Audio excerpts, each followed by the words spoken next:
பரந்துபட்ட அளவில் மக்களிடையே விழிப்புணர்வு தேவை. ஒரு இயக்கம் போதாது, ஒரு கட்சி போதாது, ஒரு தலைவர் போதாது. அரசை நிறுவுகிற ஆற்றல் பெற்ற மக்கள், ஒரு அரசை தூக்கி எறிகிற ஆற்றல் பெற்ற மக்கள், விழிப்புணர்வு பெற்ற அரசியல் சக்தியாக மாறுகிற போது, தொடர்ந்து போராடுகிற துணிச்சலை பெறுகிற போது, சமரசமின்றி போராடுகிற ஆற்றலை பெறுகிற போது எல்லாவற்றையும் தலைகீழாக புரட்டி போட முடியும். அதற்கு சான்று வேளாண் சட்டங்களை இந்த அரசு திரும்ப பெற வைத்தது. விவசாயிகளின் தொடர் போராட்டம். அது ஒரு கட்சி நடத்திய போராட்டம் அல்ல, ஒரு குறிப்பிட்ட தலைவன் நடத்திய போராட்டம் அல்ல. பஞ்சாப், ஹரியானா மாநிலங்களை சார்ந்த விவசாயிகள் குடும்பம் குடும்பமாக வண்டி கட்டி வந்து டெல்லிக்கு செல்லுகிற எல்லா பிரதான சாலைகளிலும், முதன்மை சாலைகளிலும் குறுக்கே மறித்து வண்டிகளை நிறுத்தி அங்கேயே படுத்து தூங்கி சமைத்து சாப்பிட்டு 1.25 ஆண்டுகள் தொடர்ந்து போராட்டம் நடத்தினார்கள். அந்த போராட்டம் ஆட்சியாளர்களால் கண்டுகொள்ளப்படவில்லை, அலட்சியப்படுத்தப்பட்டது. ஆனால் பஞ்சாப் மாநிலத்திற்கு தேர்தல் வந்தது, ஆட்சியாளர்களுக்கு கிளி பிடித்தது, வயிற்றில் புலி கரைத்தது. இந்த போராட்டத்தை கண்டுகொள்ளாமல் இருந்தால் நாம் மிக மோசமான தோல்வியை சந்திக்க நேரிடும் என்று நிறைவேற்றப்பட்ட சட்டங்களை, குடியரசுத் தலைவரால் அங்கீகரிக்கப்பட்ட சட்டங்களை திரும்ப பெற்றார்கள் என்பது வரலாறு. அது ஒரு புரட்சி. அப்படி ஒரு புரட்சி தேசிய அளவில் உருவாக வேண்டும். மதுவுக்கு எதிராக மது ஒழிப்பு என்கிற காந்திய கொள்கை தேசிய அளவில் பரவ வேண்டும். இன்றைக்கு மீண்டும் காந்தி நமக்கு தேவைப்படுகிறார். மதச்சார்பின்மைக்காகவும் தேவைப்படுகிறார், மது விலக்குக்காகவும் தேவைப்படுகிறார். மதத்தின் மீது நம்பிக்கை உள்ளவர். அந்த அடிப்படையிலே காந்தியடிகளோடு எமக்கு முரண்பாடுகள், கடுமையான முரண்பாடுகள் உண்டு. அவருக்கு முற்பிறவியின் மீது நம்பிக்கை உண்டு, அடுத்த பிறவியின் மீது நம்பிக்கை உண்டு. இந்த சாதிய கட்டமைப்பே இறைவனால் உருவாக்கப்பட்டதுதான் என்கிற நம்பிக்கை உண்டு. தீண்டாமை மட்டும் கூடாது என்று சொன்னார். அப்படி சொன்ன கருத்துக்களிலே நமக்கு முரண்பாடு உண்டு. ஆனால் உருவாகி இருக்கிற இந்த புதிய அரசு, வெள்ளையன் வெளியேறிய பிறகு நாம் உருவாக்கி இருக்கிற இந்த புதிய அரசு மதசார்பற்ற அரசாக இருக்க வேண்டும் என்பதிலே உறுதியாக இருந்தார். அதனால்தான் காந்தியடிகள் கொல்லப்பட்டார். அவர் இறை நம்பிக்கை உள்ளவர், கடவுள் மறுப்பாளர் அல்ல. பெரியாரை போல கடவுளை மறுத்து பேசியவர் அல்ல. அவர் மத நம்பிக்கையாளர்.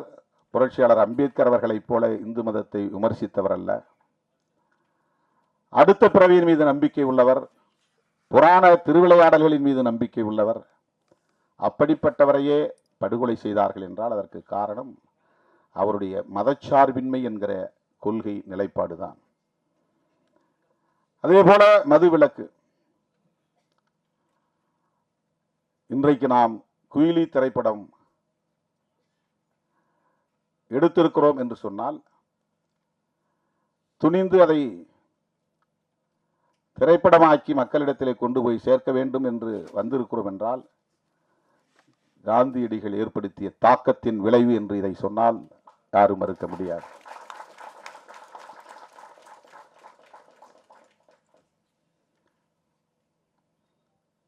களத்திலே நாம் சந்திக்கிற அவலங்கள் நம்மை சிந்திக்க வைக்கிறது என்பதுதான். ஒவ்வொரு ஊரிலும் பிரச்சனைகளுக்கு காரணம், ஒவ்வொரு ஊரிலும் குறைந்தது 10 அல்லது 20 பேர் போதையில் இருக்கிறார்கள். சாதியின் பெயராலோ மதத்தின் பெயராலோ கலவரங்கள் மூழுவதற்கும், பெரிய வன்கொடுமைகள் வெடிப்பதற்கும், குடிப்பழக்கத்திற்கு, குடிபோதைக்கு ஆளாகக்கூடியவர்களும் ஒரு காரணமாக இருக்கிறார்கள் என்பதை நம்மால் பார்க்க முடிகிறது. 1,00,000 பேர் அமர்ந்திருக்கிற ஒரு அவையில் 100 பேர் குடிபோதையில் வந்து குழப்பத்தை ஏற்படுத்தி விடுகிறார்கள். அந்த கட்டுப்பாட்டை சீர்குலைத்து விடுகிறார்கள்.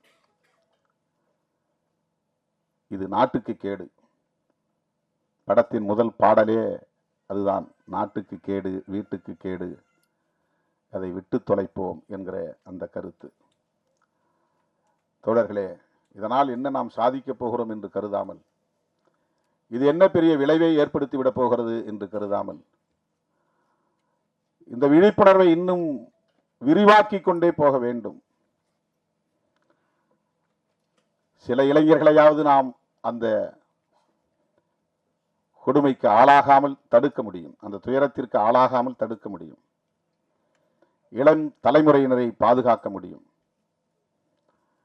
ஏற்கனவே பாதிக்கப்பட்டவர்களை மீட்க வேண்டும் என்பது ஒரு புறம், புதிதாக இளைஞர்கள் அதிலே பாதிப்புக்கு உள்ளாகிவிடாமல் தடுக்க வேண்டும் என்பது இன்னொரு புறம். ஒவ்வொரு மருத்துவமனையிலும் டி அடிக்ஷன் சென்டர் இருக்க வேண்டும் இந்த மதுக்கடைகளை மூடுகிற வரையில். இது என்னுடைய கோரிக்கை. முதலமைச்சருக்கு நேரிலே போய் நான் சொன்னேன். எங்கேயாவது தேட வேண்டியிருக்குது. ஒரு ஸ்டேட்டுக்கு 2-3 தான் இருக்கு டி அடிக்ஷன் சென்டர். கவுன்சிலிங் இல்லை. எல்லா மருத்துவமனையிலும் கவுன்சிலிங் இருக்கணும். மருத்துவமனைகளில் உளவியல் சார்ந்த அறிவுரைகளை தருவதற்கு, விழிப்புணர்வை தருவதற்கு சிறப்பு பயிற்சி பெற்ற மருத்துவர்களை நியமிக்க வேண்டும். எல்லா நோய்களுக்கும் அடிப்படையாக இருப்பது உளவியல் சிக்கல்கள் தான்.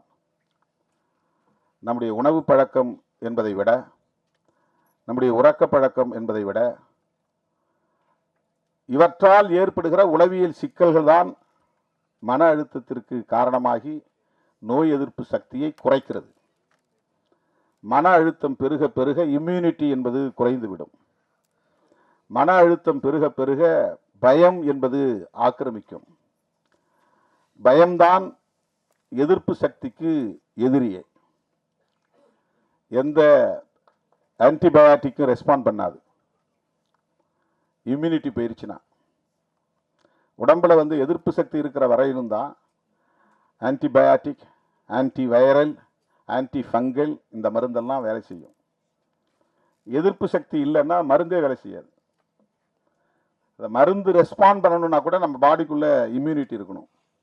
இம்யூனிட்டி இருக்கணும்னு சொன்னா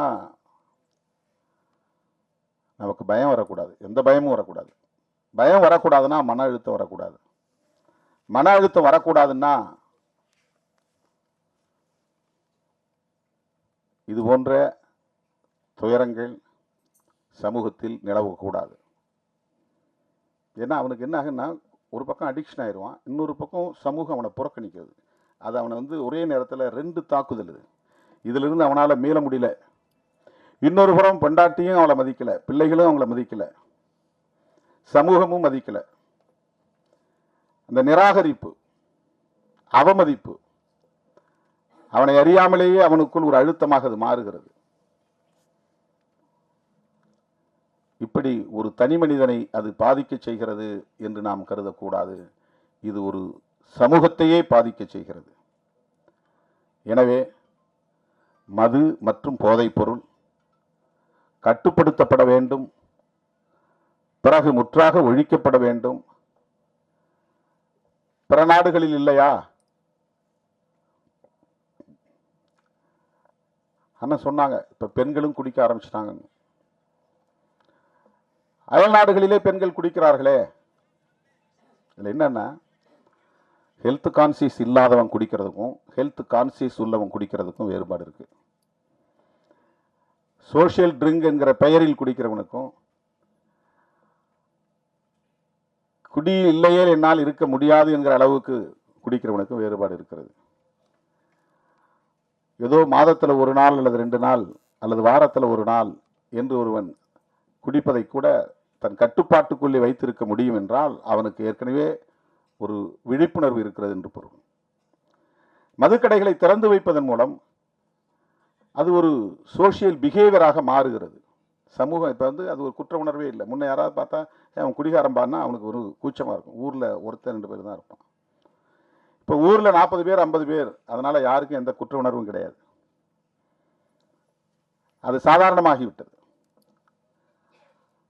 பிள்ளைகளையே போய் வாங்கி வர சொல்றாங்க அப்பா அம்மா சேர்ந்து குடிக்கிறாங்க. அது நியாயப்படுத்தப்படுகிறது. அவங்க செய்கிற வேலைப்பா, உடம்பு வலி, அதனால குடிச்சிட்டு படுக்கிறான். இதை சில பேர் நியாயப்படுத்துகிறார்கள். உள்ளபடி இது பெரிய அவலம், சகித்துக் கொள்ள முடியாத பேரவலம். ஒரு சமூகத்தையே முடமாக்குகிற ஒரு பேரவலம், ஒரு தேசத்தையே வீழ்த்துகிற பேரவலம். எல்லா இலவசங்களையும் நிறுத்திவிட்டு கல்வியை மட்டும் இலவசமாக தர முன்வருகிற ஒரு அரசு, அதன் மூலம் ஒரு விழிப்புணர்வை ஏற்படுத்துகிற அரசு, இது போன்ற அவலங்களையும் ஒரு முடிவுக்கு கொண்டு வரும்.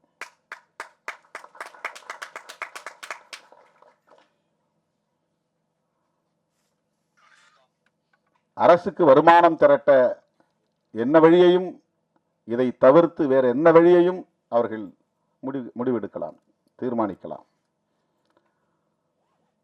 இதை வைத்து ஒரு அரசை நடத்த முடியாது. ஆண்டுக்கு 25,000 கோடி என்பது போதாது.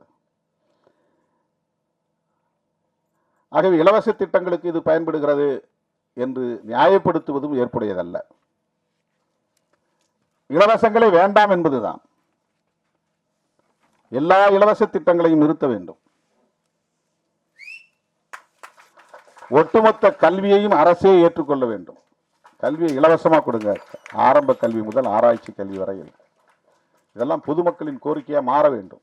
ஒரு தனிநபர் கோரிக்கையாக, ஒரு இயக்கத்தின் கோரிக்கையாக இருக்கிற போது ஈடுபடாது. பொதுமக்களின் கோரிக்கையாக மாற வேண்டும். அதற்கான விழிப்புணர்வு தேவை. அப்படிப்பட்ட ஒரு விழிப்புணர்வுள்ள இளைஞர்களாகத்தான் இன்றைக்கு முருகசாமி, அருண்குமார், ஜூ ஸ்மித், இந்த இளம் தலைமுறையினரை நான் பாராட்டுகிறேன், மெச்சுகிறேன். இது போன்ற இன்னும் பல விழிப்புணர்வு கருத்துக்களை சொல்லக்கூடிய படைப்புகளை நீங்கள் தர வேண்டும். இந்த சமூகம் உங்களை தூக்கி கொண்டாடும் என்பதை சொல்லி இந்த வாய்ப்புக்கு நன்றி கூறி முடிக்கிறேன். நன்றி, வணக்கம்.